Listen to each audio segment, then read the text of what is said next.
Hello, welcome back to Generation in Between, where we are in our nostalgic or problematic series, rewatching Dawson's Creek. Yes. We are on season 3 still, which feels like the longest season in the history of the world.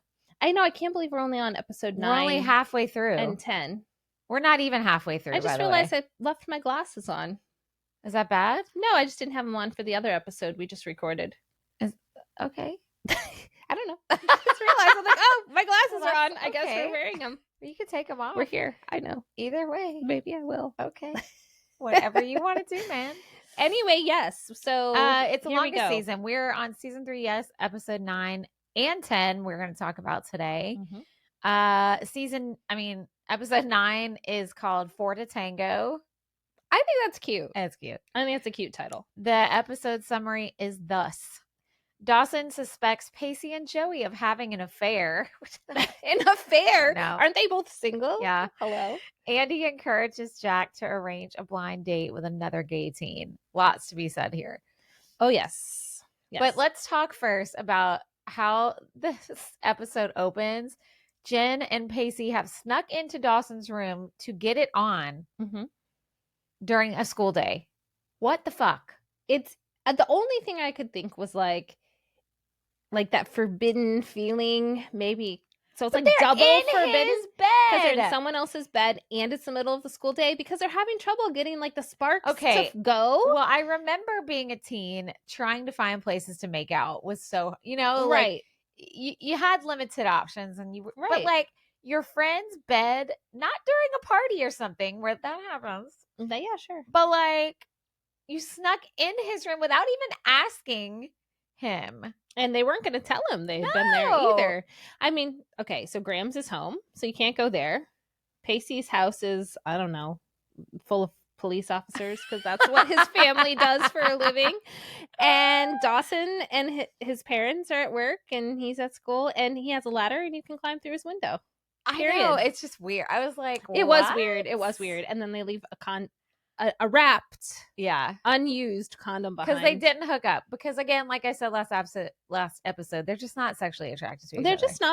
They're just not. And Dawson comes back from the dentist midday and interrupts them. So Jen manages to get out the window, but Pacey doesn't have enough time. So he just kind of is like, hey, I'm here, and gives Dawson some weird reason. I don't remember what he said. I don't know. And then it's after Pacey leaves, actually later in the episode, that Dawson finds the condom, which is when he suspects the affair with Joey, because Pacey and Joey are palling around for different reasons. So, because she's helping him with math in exchange for him taking dance lessons with her so she can get a scholarship, which I thought was the weirdest. I was like, they don't just randomly give scholarships to some rando who signs up for a dance class for 6 weeks. I thought that was strange too. I was like, okay, whatever. The writing this season is fucking bad. Yeah. And of all the things I was even thinking, I mean, I guess they needed the idea of them dancing together for it to make sense. But I was like, she could have been like volunteering at the pet shelter or literally anything, but literally tangoing. Anything. It was funny. But I don't know. So the funniest thing, the most nostalgic piece though of this whole episode was the computer lab situation with the chat rooms and the AOL instant messenger. AOL. And then when the other gay teen sends Jack a picture and it takes forever to load. Yes, that was remember so that? Good. Oh my God. And especially because they're excited. They want to see what this guy looks like. Yeah. So you're even more waiting for the picture to download because you're like, what does he look like? And then the picture.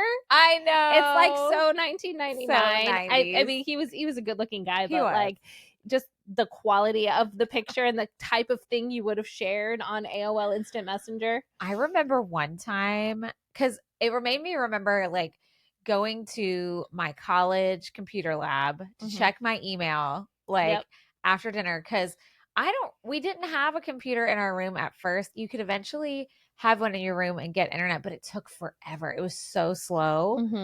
So even when I had like my computer in my dorm room, it was mostly just for like writing papers or whatever. But if I wanted to use the internet, I would just go to the computer lab because it was so much faster. Yeah.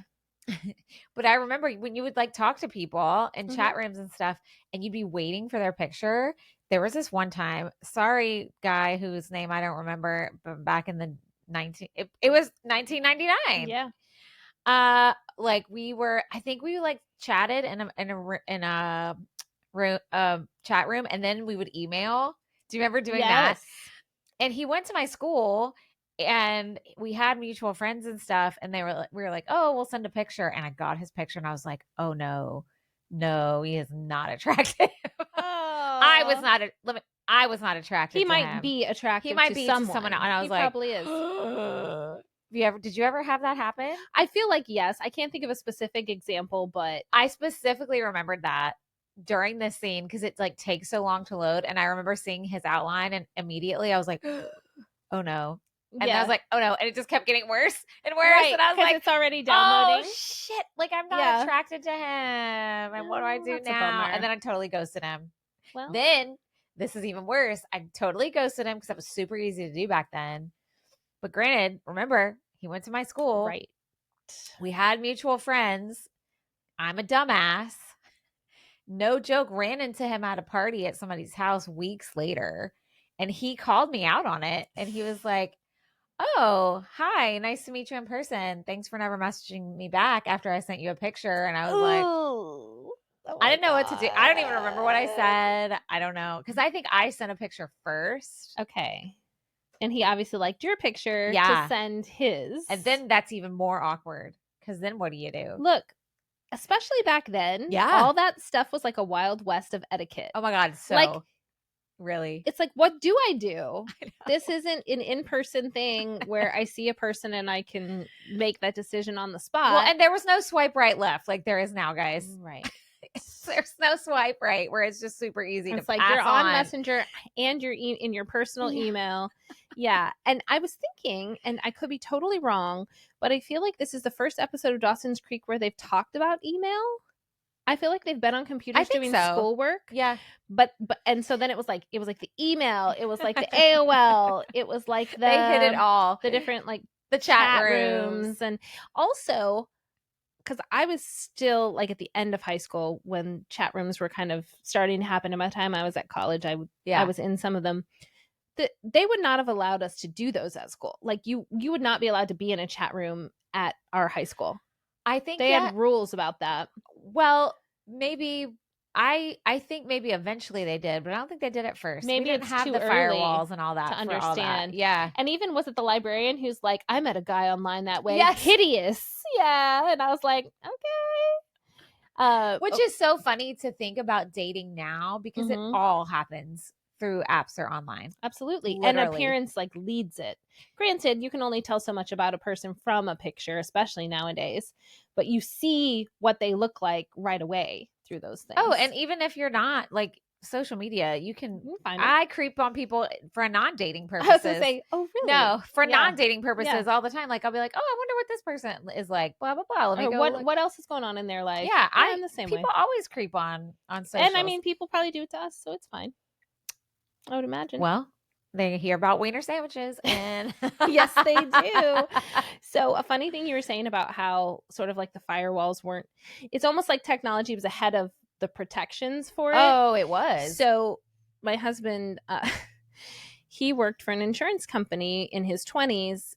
Definitely not the job for him. Corporate 9 to 5, super office culture, and he doesn't like to talk to people, all this stuff until he worked. You got bills to pay. Until he worked in a newsroom, he worked in sports. Then he liked to talk to everybody because they were talking about sports. Yeah, and it was a job he liked. Right, but he just wanted to like go to work, head down, get my paycheck, do my work, go home. And people was always trying to chat with him and all this stuff. So they had put firewalls up or protections against things like MySpace and Hotmail and all this stuff. But he really wanted to be able to like send personal emails at work. So he was a member of this site called God is Dead. And they had their own email client. So he had an email address, brant@godisdead.com. Everyone, please send him an email now. I don't know if he'll get it or not. Oh my God, you're going to piss him off. No, God is dead is dead. Like the site no longer exists. Because are... we looked. But I just thought that was so him and so funny. Because like what insurance company is going to be like, you know what? We should make sure we have a firewall for against God is dead. God.com. Like, no.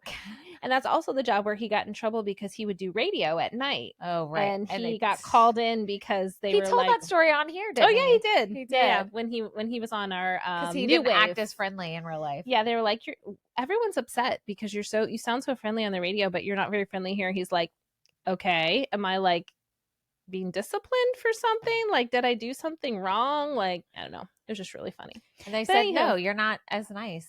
Yeah. He's like, well, thanks, because y'all all suck. Yeah, exactly. I don't remember what he said as answer something like that. Something like that. He's like, I don't want to talk to any of you. Valid. Is that not allowed in the handbook? Like, what rule have I violated? Well, it goes along with Troy says the world is prejudiced towards extroverts. For sure. It's extrovert privilege, which he's not wrong. He's not wrong. And I don't mind because I'm an extrovert. Yeah. I'm like, I will take that privilege and stick it right in my pocket. But it is, I mean, he is right because, and my sister is an ambivert. She goes back and forth in between the two. But there is a lot of time, which I think a lot of people are. Yeah. There's a lot of time, she works with people. She's a nurse practitioner. But sometimes she's like, I just want to go see my patients and be done. Yeah. I don't always want to do the extra. Sure. And like what she really, like when my mom passed, and I think I shared this last time, we had like, she didn't want a funeral or memorial or anything like that. We had like a gathering at a restaurant the day after she died for people to just stop in, pay their condolences, chat, whatever. My sister was dreading it. And she was like, I hate that kind of like thing. Like, and I mean, I don't love it either. Nobody loves to hear, I'm so sorry your mom died 800 times. Like, nobody loves that. But it doesn't, she's like, I'd rather be at mom's deathbed again 10 more times. And I'm like, excuse me? And I'm really bad. Yeah. I would much rather just hug people and say, thank you very much. Okay, great. I'm the same way. But she cannot do that. Like, it's just, it feels, I think, trite or whatever. Sure. Well, something like that feels like you have to put on appearances for other people when you personally are dealing with a lot. And sometimes, and to me, it's just like, well, whatever. Like, they want to just say what they want to say. Right. Let them do it. Agree. And I mean, so go ahead. Like, I will hug you and fake smile. But also, I mean, I also am a performer. My sister's not. So yeah. We can kind of turn it on. Yeah. And even I like get to my limit. There'll be times I'm just like, I don't want to talk to anyone. Which is interesting because when you're a person who generally, I mean, and that's just being a human, I think. When you are a person who generally is very chatty and whatever, the second you're not, people wig out. Oh, yeah. Like when you have a day like that, people are probably like, are you okay? Are you all right? Are you all right? Absolutely. Not my family so much. Well, right. And even just to my family, I will say, I'm in a mood. I'm tired. Yeah. I'm overstimulated. I just need to like sit here for a bit. Yeah. And even my youngest will be like, okay. Yeah.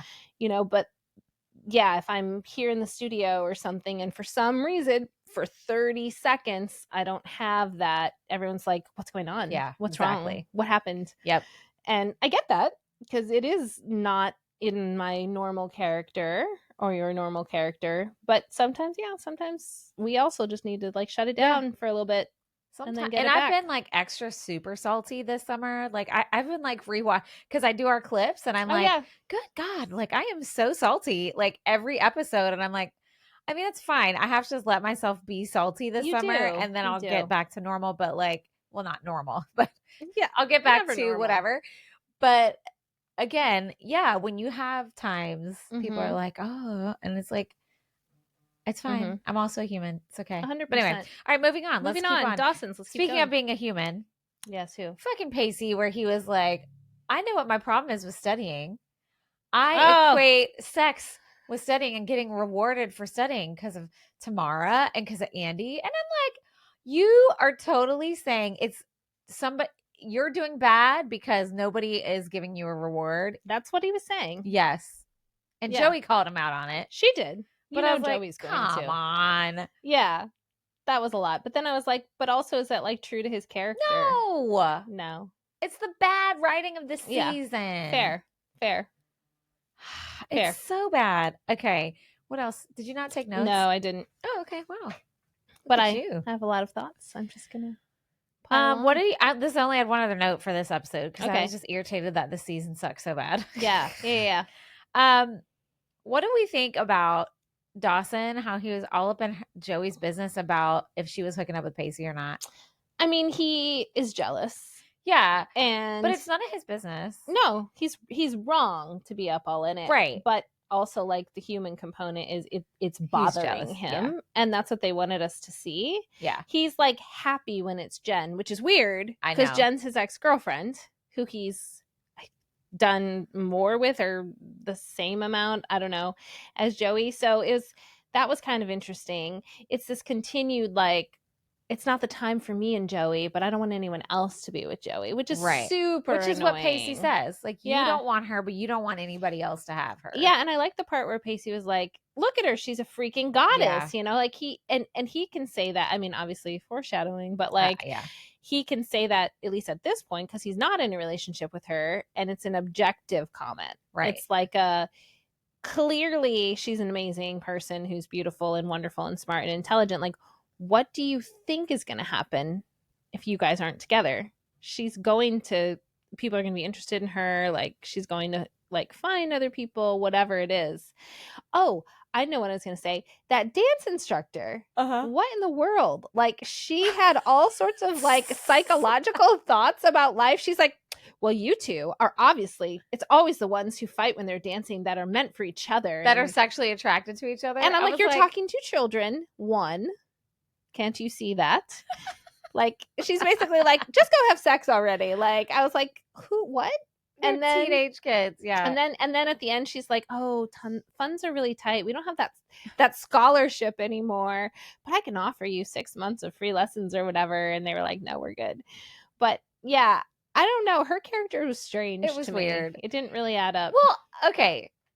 Moving on to the next episode, we had another character that didn't make sense. It was that Dean's secretary. Oh, I actually liked her. Well, I like her too, but I'm saying it was like it was very random. That she's spending so much time. We're skipping ahead, but we'll get there. Right. So the 4, which I thought it was odd that Jen wasn't in that episode at all. Do we want to go ahead and skip into the episode? Yeah, sure. All right. Well, pause. And we'll get right back. Season 3, episode 10 is called "First Encounters of the Close Kind."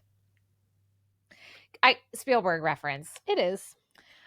In Boston, where Dawson entered a film festival, Andy and Joey make a college campus visit while Jack explores the city's gay scene. That's the summary. That's what happened. Okay, so Jen was not in it. She doesn't go. So I don't think they even mention her. I know, like, it was really weird. Didn't go on this trip. Maybe she was recording something. I guess we'll see if she's on the next episode, or if there's like a pause in her being in episodes, or they just were like, 4 is an even number. We don't also need to send Jen. But Pacey also. Yeah. Huh. I don't know. Maybe they're just off in a coat closet. Well, because it would have been a reach for them to have a storyline to go to college. Yeah. With them. They could have been in Boston doing something else. But yeah, maybe. But I don't know. It was probably easier to do it this way. I don't like it. So, yes. So, first of all, I did think it was funny the part where Joey is looking for her. She's there for the weekend. So, she's staying in the dorm. So, she has a roommate. She's looking for her roommate, AJ, who ends up being a guy. And then her name's listed as Joseph instead of Josephine. Right. Or just got cut off because Josephine's a long name, I guess. So it's this whole like gender neutral names. So now she's staying with a guy, which, first of all, I would not stay in the same room with a man I had just met, a literal man. And she's like, at first she's like, I'm not doing it. She's like, okay, it's fine. I'm like, hell no. Nah. I'd be like, you put me in a different room? No. No.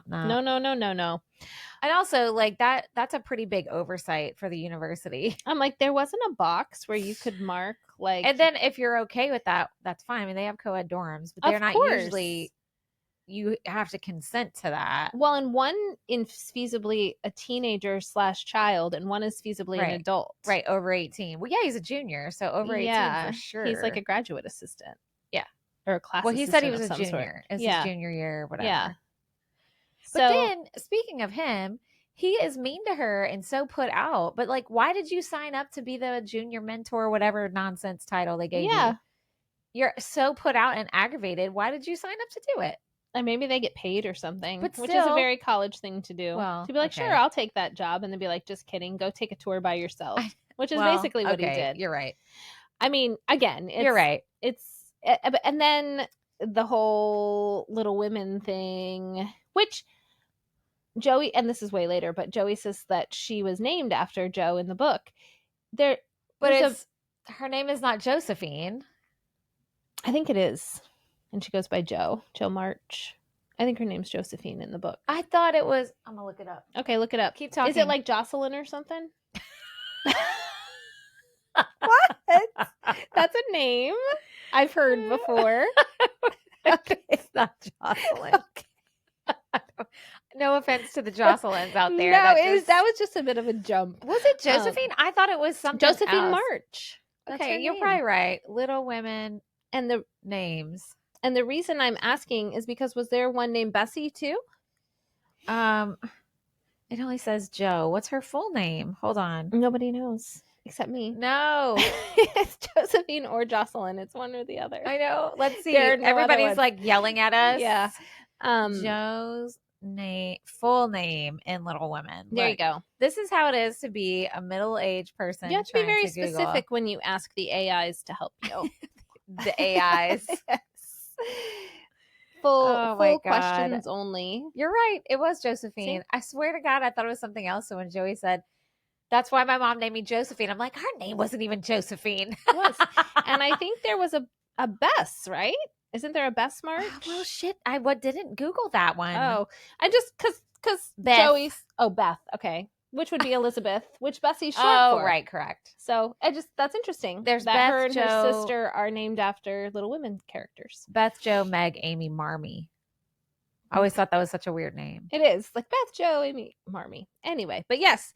So this mean junior college student who's supposed to be guiding Joey also ends up teaching a class that she's in because the professor didn't come. Of course. And she says her favorite book is Little Women and says why. And he basically just like cuts her down.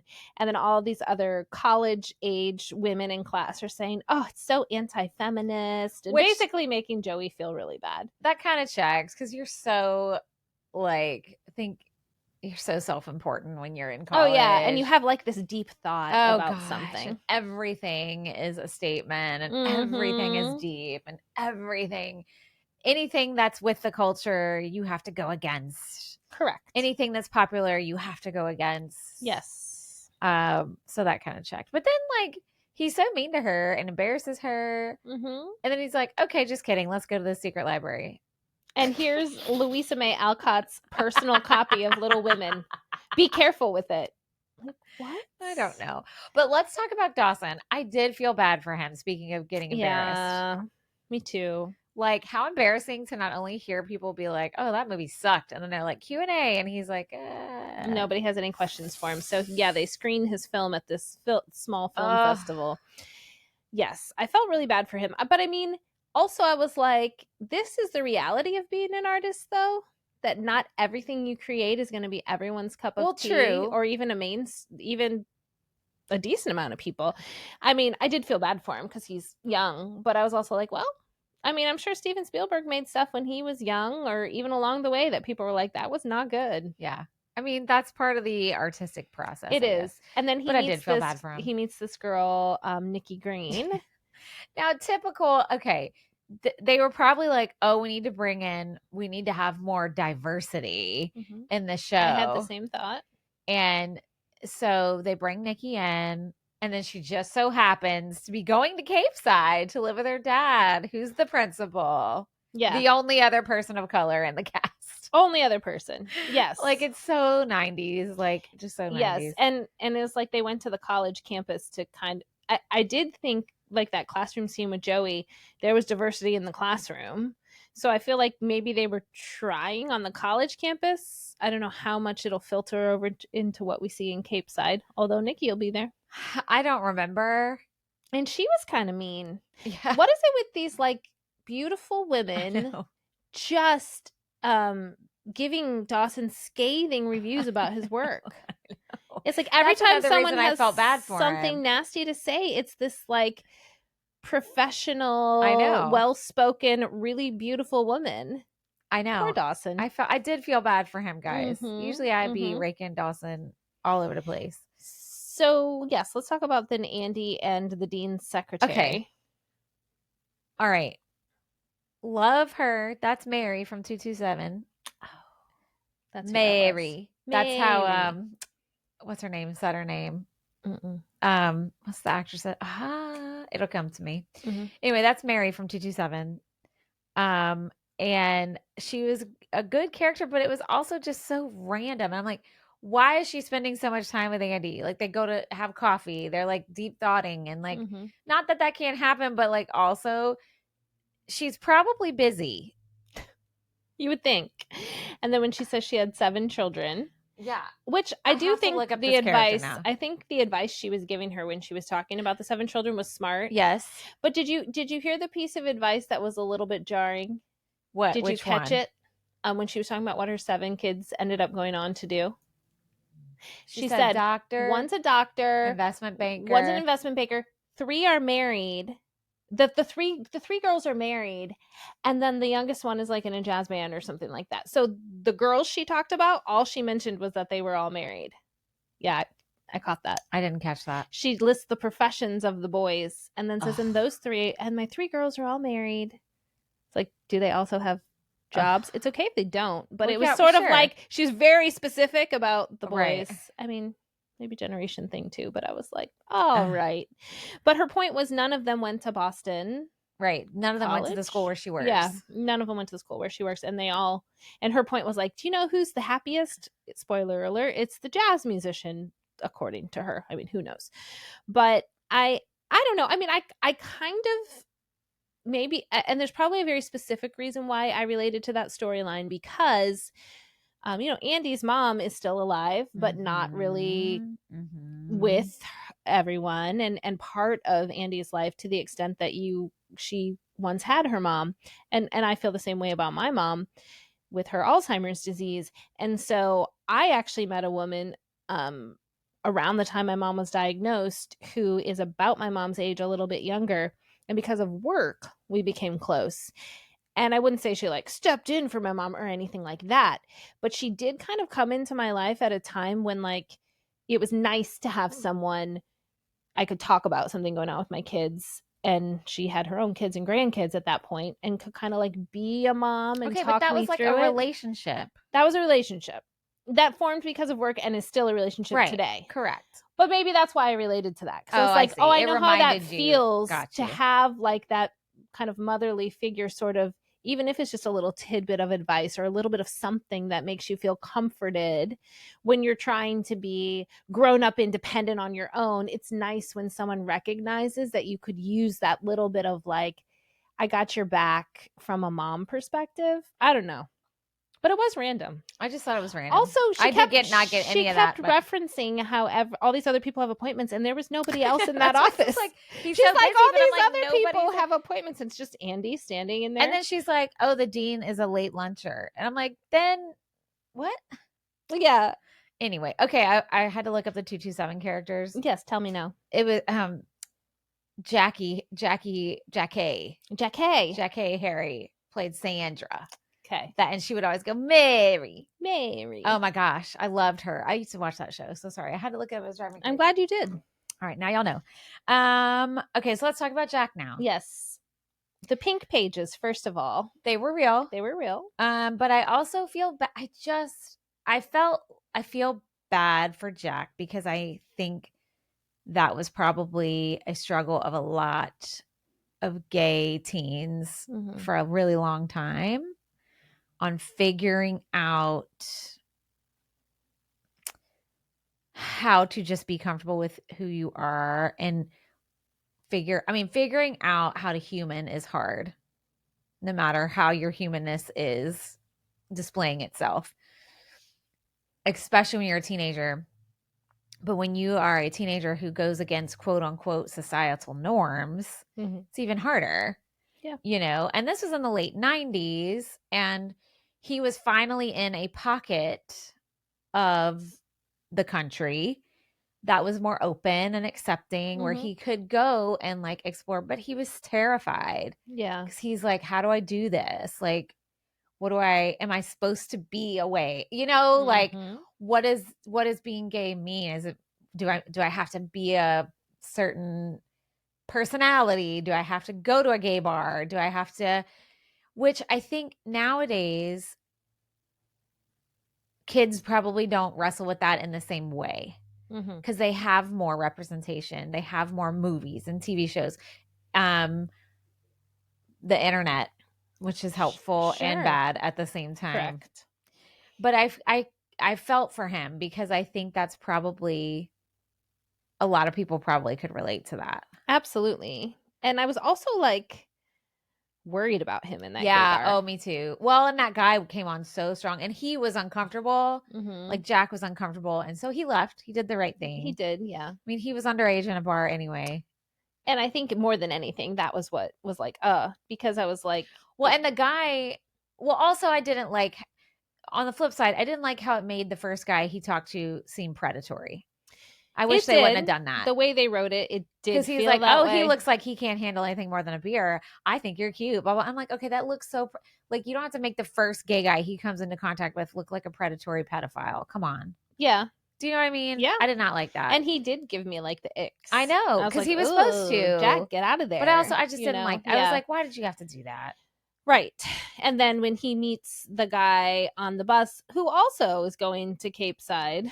Okay. Also, we're speaking of tropes. Yes. They had so many gay stereotype trope nonsense. Well, they talked about the gaydar again. Gaydar. And the guy Jack meets on the bus, the guy says, yeah, people say I'm like the straightest gay guy they've ever met. Like they don't know that I'm just like, that's not what like hello. I know.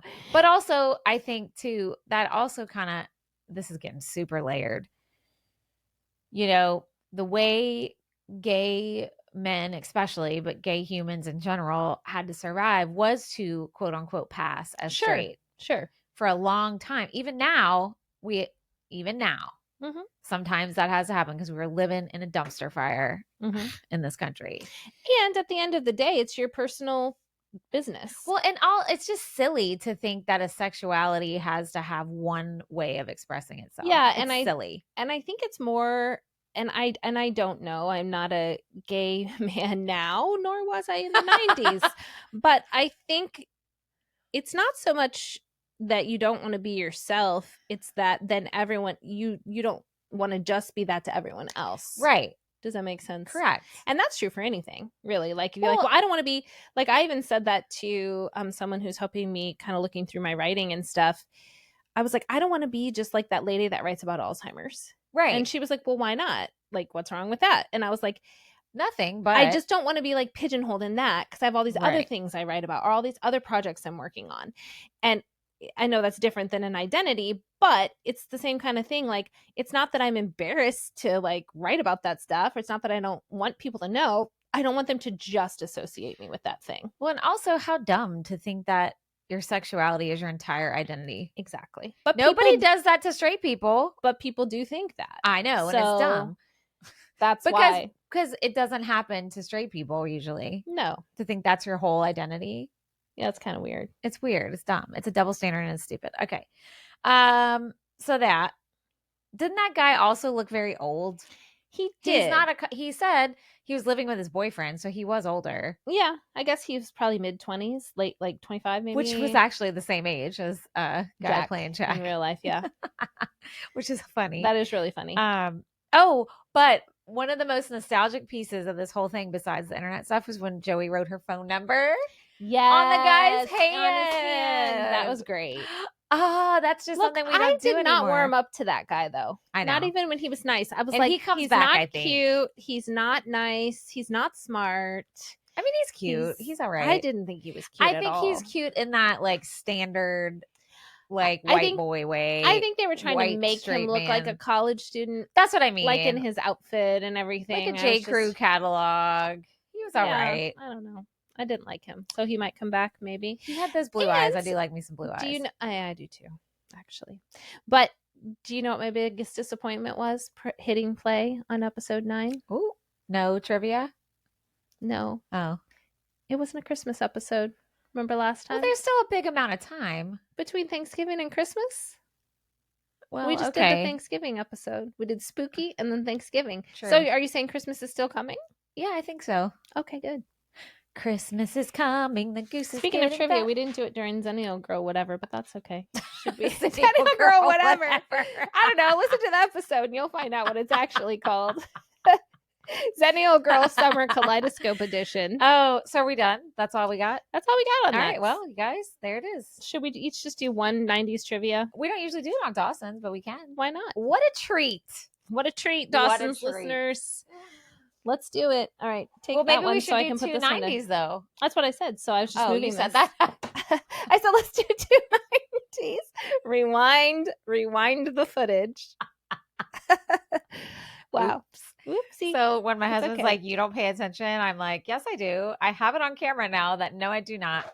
Hey, sorry. Look, we've got me saying Reese's Pieces. I don't and then say that. Denying it. It just said. Ooh, I got a spelling one for you. I love these for you. God, they make me so happy. That? I didn't do it on purpose. It's just what I drew, and I can't skip it now. These are all too easy. Oh, you're trying to stump me, huh? Good luck. Oh, that's too easy. Oh, well, you're going to get it. You never know. Fine. I might not. Okay, you ready? Yeah. 90s spelling bee. Just spell the name. You'll get 2 tries. Okay. Uncle Jesse Katsopoulos. Oh! In a full house, he brings the hair in the vest. Katsopoulos. I don't know. That's a Greek name. That's hard. It is. Greek names are hard. Greek names are long. Mm-hmm. And I am a bad speller. So try once. All right. Jesse is Jesse. Mm-hmm. Katsopoulos. Is it? Jessica. Is it Katsopoulis? Yes. What? You got it right. Hey. Yes. Katsopoulos. That is proof to you to not ever let your limiting beliefs about yourself limit you. Right. Your limiting belief that you're not good enough to spell sitcom characters' last names. I'm telling you guys. And look, whoa, you were wrong. That's wild. That was good. All right, you're going to get this one, but it's a 2-parter, okay? Okay. In 1991, what former Cincinnati mayor debuted his new talk show that often featured guests brawling on stage while security had to separate them? An episode or 2 that we need to do. Jerry Springer. Yes. What segment did every show end with? Gosh. I'll give you a few seconds. I know it. I'll let you vision it. It's like the reconnection one. No? Am I thinking of the wrong thing? That's Unsolved Mysteries. That is Unsolved Mysteries. I don't know. Jerry's final thought. Oh, right. And then he's like, take care of yourself and each other. I remember that. He would say, like, he would try to wrap up the nonsense that just happened for 30 minutes and then an hour. I would love to just watch those. I bet those are such a stretch. You don't want to because I started watching the documentary series they have about it. Girl, it's bad. Those producers were trash. They treated people like trash. You want to talk about exploitation? Mm-hmm. People were not done right on that show. Yeah. I don't like that. Yeah, you should. I watched, it's a few episodes and I watched like just the first part of one and I was like, oh, this is a lot. I don't know if I can keep doing it. I don't know. But anyway. Okay. Awesome. Well, that was a fun little trivia. So thanks for listening to our nostalgic. I was going to say nostalgic and Dawson, so I said nostalgic. No. Nostalgic or problematic. Dawson's Creek. Season 3, episodes 9 and 10. And we will catch you on the next one. I was waiting to see if you were going to say any other fun words. No, just one. All right. Thanks, guys. We'll see you soon. Bye. Bye.